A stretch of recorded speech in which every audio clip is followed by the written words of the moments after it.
السلام علیکم ورحمۃ اللہ وبرکاتہ. میں نونو پٹھان ایک بار پھر سے آپ سب کا استقبال کرتا ہوں, خیر مقدم کرتا ہوں ہمارے یوٹیوب چینل اور فیس بک پیج پر. جیسے کہ آپ سب جانتے ہیں کہ کچھ مسئلے ہوتے ہیں, کچھ سوال ہوتے ہیں جو کہ لوگ کامنٹس کرتے ہیں, کچھ پرسنل بھی پوچھتے ہیں, تو مفتی صاحب سے ہم معلومات کرتے ہیں, مفتی صاحب ہماری وضاحت فرماتے ہیں. تو آج بھی کچھ سوال ہیں, کچھ مسئلے ہیں جو کہ ہم معلومات کریں گے, لیکن اس سے پہلے مفتی صاحب کا ہم استقبال کرتے ہیں, خیر مقدم کرتے ہیں کہ مفتی صاحب تشریف لائے. اور چلیے پھر مفتی صاحب, ہمارا پہلا سوال جو ہے وہ یہ, بغیر وضو کے موبائل اسکرین پر انگلی رکھ کر قرآن پڑھ سکتے ہیں یا نہیں؟ بسم اللہ الرحمن الرحیم. بغیر وضو کے موبائل کی اسکرین پر انگلی رکھ کر کے قرآن پڑھنا, تو دیکھیے اگر قرآن کریم اسکرین پر واضح نظر آئے, قرآن کریم کی آیت, بہت سے لوگ قرآن کریم کو ڈاؤن لوڈ کر لیتے ہیں موبائل میں اور اس کے اندر پڑھتے ہیں, یا قرآن کریم کوئی آیت, کوئی ایک ٹکڑا کہیں سے آ جائے, کوئی ایک پیج, اور اس کو پڑھنا چاہے اور اس پر وضو نہ ہو انسان کا, اگر وضو نہیں ہے تو بغیر وضو کے اس پر انگلی رکھ کر کے اس طرح پڑھنا جائز نہیں ہے. اور وہ تو دور کی بات, بلکہ اگر وضو نہ ہو تو موبائل کو چھونا بھی نہیں چاہیے. اگر قرآن کی آیت واضح ہو تو, جب قرآن کھلا ہو اس پر, جیسے مان لیجیے قرآن کریم کھلا ہو اس پہ, اور اگر ہم موبائل چھونا تو چھونا بھی اس وقت درست نہیں بغیر وضو کے, لیکن اندر ہے تو کوئی بات نہیں, لیکن جب اس پہ اسکرین پر واضح نظر آئے قرآن تو اس وقت چھونا اور پڑھنا جائز نہیں. اگر اندر ہے تو کوئی بات نہیں. ہاں, تو اس لیے خاص طور سے مسئلہ یہ سوال ہے کہ انگلی رکھ کر کے اسکرین پر واضح نظر آئے تو انگلی رکھ کے نہیں پڑھنا. ہاں, اگر آپ کو پڑھنا ہے جیسے زبانی پڑھیں, لیکن اسکرین پر جب واضح نظر آئے قرآن کریم کی آیت تو انگلی سے نہ چھوئیں. مفتی صاحب, ہمارا اگلا سوال یہ, تنہا نماز پڑھنے والا شخص کیا بلند آواز سے قرات کر سکتا ہے یا نہیں؟ ہاں, اگر کوئی شخص جو جہری نماز ہے, جہری نماز جیسے مغرب کی نماز ہے, عشاء کی نماز ہے اور فجر کی نماز, اس میں بلند آواز سے قرات کی جاتی ہے, اس لیے جہری کہتے ہیں. تو جہری نماز کے اندر کوئی شخص اکیلے نماز پڑھ رہا ہو تو جہری نماز میں بلند آواز سے قرات کر سکتا ہے. لیکن سری نماز میں, جس نماز میں بلند آواز سے قرات نہیں ہے, جیسے آپ کی ظہر لی یا عصر ہے, تو ان نمازوں میں سری قرات کرے گا, آہستہ قرات کرے گا. ان نمازوں میں جہری نہ کرے. جہری میں کرنے کی اجازت ہے, کوئی حرج نہیں, کر سکتے. مفتی صاحب, ہمارا اگلا سوال یہ, امام صاحب رکوع میں تھے, ایک شخص نے اللہ اکبر کہتے ہوئے رکوع کر لیا, تو نماز ہوگی یا نہیں؟ ہاں, امام صاحب رکوع میں تھے کہ ایک شخص جلدی سے آیا. ہم دیکھتے ہیں مسجدوں میں, آپ دیکھیں کہ بہت سے لوگ جلدی سے آتے ہیں اور نیت باندھتے رکوع میں ڈائریکٹ چلے جاتے ہیں, اللہ اکبر کہتے ہوئے رکوع میں چلے جاتے ہیں. حالانکہ مسئلہ یہ ہے کہ آپ جب آئیں گے تو پہلے تکبیر تحریمہ کہیں گے, تکبیر تحریمہ کر کے نیت باندھیں گے, اور پھر اس کے بعد دوسری تکبیر کے ذریعے آپ رکوع میں جائیں گے. ایسے نہیں کہ پہلی تکبیر سے آپ ڈائریکٹ رکوع میں چلے جائیں. پہلے تکبیر تحریمہ یہ شرائط میں سے ہے, اور اس کے بعد تکبیر تحریمہ کے بعد جب آپ اس میں جائیں گے رکوع میں, تو اگلی تکبیر کے ذریعے رکوع میں جائیں گے. اگر کوئی شخص بغیر تکبیر تحریمہ کہے بغیر ڈائریکٹ رکوع میں چلا جائے تو اس کی نماز نہیں ہوگی. اس لیے پہلے تکبیر تحریمہ کہے. طریقہ بتا رہا ہوں میں, امام صاحب جب رکوع میں ہوں تو آنے کا طریقہ یہ ہے, جب آپ آئیں تو پہلے تکبیر کہیں, پہلی تکبیر اسے تکبیر تحریمہ کی, تکبیر تحریمہ اللہ اکبر کہہ کر کے ہاتھ باندھ لے. پھر اس کے بعد رکوع میں جانے کے لیے پھر اب آپ دوبارہ تکبیر کہیں گے اور پھر اس تکبیر کے ذریعے رکوع میں جائیں گے. یہ طریقہ تو صحیح ہے, لیکن جو طریقہ آتے ہی اللہ اکبر کہتے ہوئے رکوع میں چلے گئے تو آپ کی نماز نہیں ہوئی. اس لیے نماز کو لوٹائیں.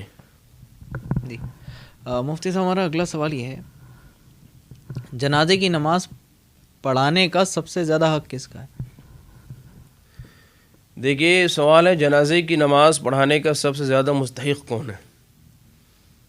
تو بھائی دیکھیں, مسئلہ تو یہ ہے کہ جنازے کی نماز پڑھانے کا مستحق محلے کا امام, جس کے پیچھے وہ مرنے والا شخص جس امام کے پیچھے نماز پڑھتا ہو وہی زیادہ حقدار, وہی زیادہ مستحق جنازے کی نماز پڑھانے کا. یعنی زندگی میں اس شخص نے نماز اس کے پیچھے پڑھی ہے, وہ زیادہ حقدار.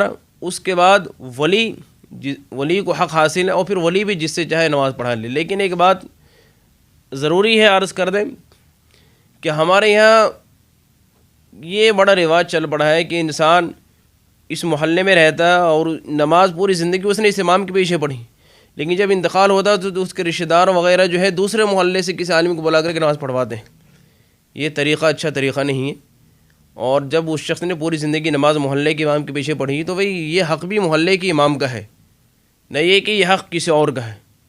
یہی وجہ ہے کہ اس سلسلے میں ہمارے مراد آباد کے حضرت مولانا نصیر محمد صاحب غازی مظاہری، مرکز کے جو امام صاحب آپ سب بخوبی واقف ہوں گے، حضرت مولانا نصیر محمد صاحب غازی مظاہری بہت بڑا عالم، اپنے وقت کے جلیل القدر عالم، شیخ الحدیث، بخاری شریف کا ایک لمبا عرصہ انہوں نے درس دیا ہے، اور ہر اعتبار سے زبردست، تقوی کے اعتبار سے، طہارت کے اعتبار سے، اور علمی ایک رعب، علمی دبدبہ۔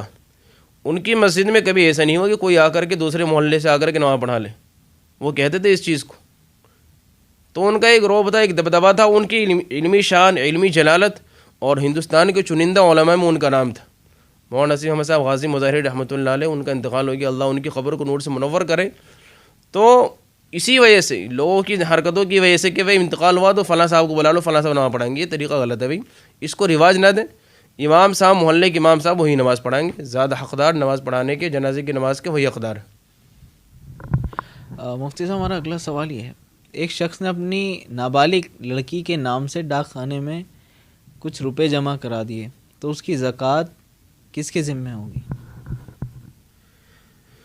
ہاں، بچیوں کے نام سے لوگ ڈاک خانے میں روپے جمع کراتے ہیں، چھوٹی چھوٹی بچیوں کے نام سے، تاکہ بعد میں جو ہے شادی بیاہ کے موقع پر کام آ جائے۔ تو دیکھیے، وہ رقم جو ہے بچی کے نام سے جمع کرانے سے اس رقم کی مالک وہ بچی ہو گئی، وہ نابالغ بچی اس کی مالک ہے۔ اور اس کے اندر یہ ہوتا ہے، ڈاک خانے میں جو اسکیم چلتی ہے، تو وہ شاید کہ ایک جو مدت ہے، اس مدت کے بعد ہی وہ پیسے نکل سکتے ہیں۔ اب پتہ نہیں واللہ عالم کہا تھا کہ بات صحیح، تو جو بھی ہو، لیکن وہ اس بچے کے نام سے رقم جمع، اس بچی کے نام سے رقم جمع ہے، تو اس رقم کی مالک وہ بچی ہوگی۔ اور نابالغ بچہ ہو یا بچی ہو، جو بھی ہو، چاہے اس کے پاس بے شمار مال کیوں نہ ہو، نابالغ کے مال پر زکوٰۃ نہیں ہے۔ تو جب تک یہ بچی نابالغ ہے، اس مال پر زکوٰۃ نہیں ہے۔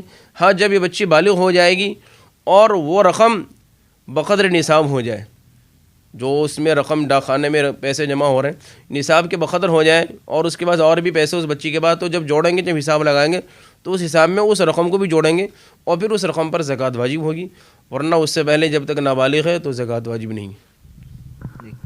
مفتی صاحب ہمارا اگلا سوال یہ ہے، اگر قبر ڈھہ جائے تو مٹی چڑھا کر درست کر سکتے ہیں؟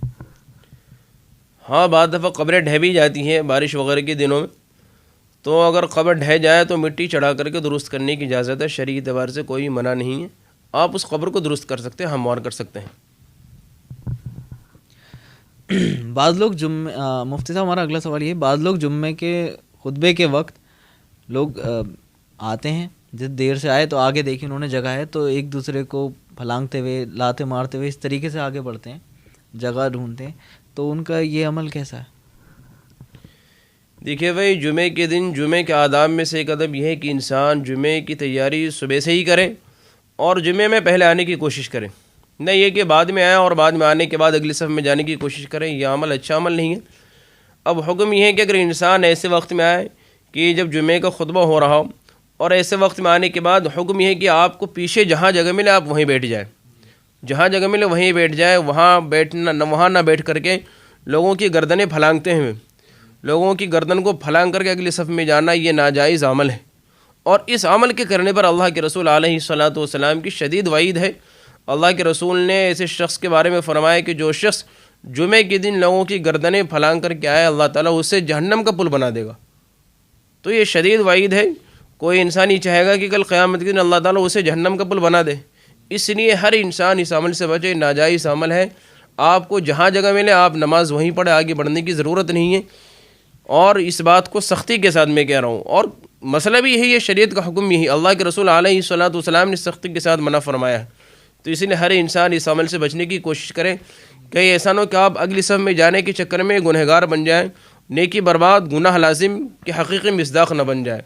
تو یہ اچھا عمل نہیں، یہ نیک عمل نہیں ہے، یہ برا عمل ہے کہ آپ لوگوں کو پھلانگتے ہوئے جا رہے ہیں۔ مفتی صاحب اس میں سوال میں اجازت ہو تو ایک اضافہ کروں کہ کچھ لوگ آگے جگہ ہونے کے باوجود بھی پیچھے بیٹھتے ہیں، اس وجہ سے کچھ گیپ رہ جاتا ہے، تو ان لوگوں کے لیے بھی کچھ؟ دیکھیے بھائی، بہتر طریقہ یہ ہے کہ جو لوگ آئیں اور آگے جگہ ہو تو آگے بڑھتے ہی ہیں، ایسا نہیں کہ جگہ چھوڑ دو اور پیچھے بیٹھیں، یہ عمل بھی ان لوگوں کا غلط ہے، یہ بات صحیح کہہ رہے ہیں، ہم بھی جمعے کی دن بعد کہنا پڑتا ہے کہ لوگ پیچھے دیوار سے ٹیک لگا کے بیٹھے ہوتے، بیان شروع ہو جاتا ہے اور اگلی صف میں جگہ خالی رہتی، تو یہ عمل جو لوگ پیچھے بیٹھ کے یہ کرتے ہیں یہ عمل بھی غلط ہے۔ آپ پہلے اگلی صف کو پر کریں، اگلی صف کو پر کرنے کے بعد پھر پیچھے والی صف کو پر کیا کریں. کرتے ہیں کہ نماز ختم ہوگی تو جلدی سے تو نکل. یہ غلط طریقہ ہے نا. مفتی صاحب ہمارا آخری سوال ہے آج کا کہ نماز پڑھتے ہوئے کسی عورت کو حیض آ جائے تو کیا حکم ہے؟ دیکھیے نماز پڑھتے ہوئے اگر فرض نماز پڑھ رہی کوئی عورت اور فرض نماز پڑھتے ہوئے اسی بیچ میں حیض شروع ہو جائے, تو اگر اسی بیچ میں حیض شروع ہو جائے تو نماز ختم ہو گئی نماز, اور اس نماز کی قضا بھی نہیں ہے.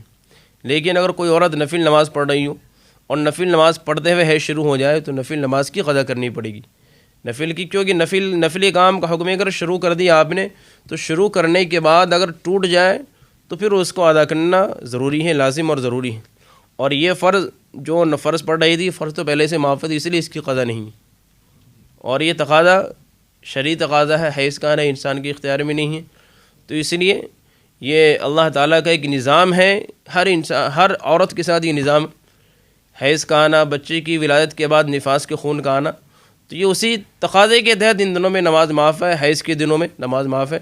ہاں اگر روزے چلنے ہوں تو روزے وغیرہ کی قضا ہے. اگر رمضان میں کسی کے حیض آ جائے تو ان دنوں کی روزے کی قضا ہے, لیکن نماز چھوٹ جائے, نماز ان دنوں کی نماز, تو ان دنوں کی نماز کی قضا نہیں ہے.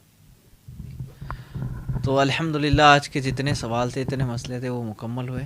اور باقی انشاءاللہ آپ لوگ کمنٹ کر کے بتائیں آگے جو بھی آپ کا سوال ہوں, جو بھی آپ کا مسئلہ ہو, انشاءاللہ مفتی صاحب سے اگلی ویڈیو میں معلومات کریں گے. اور اس ویڈیو کو آپ شیئر کریں کیونکہ دین کی بات پھیلانا صدقہ جاریہ ہے. السلام علیکم ورحمۃ اللہ وبرکاتہ.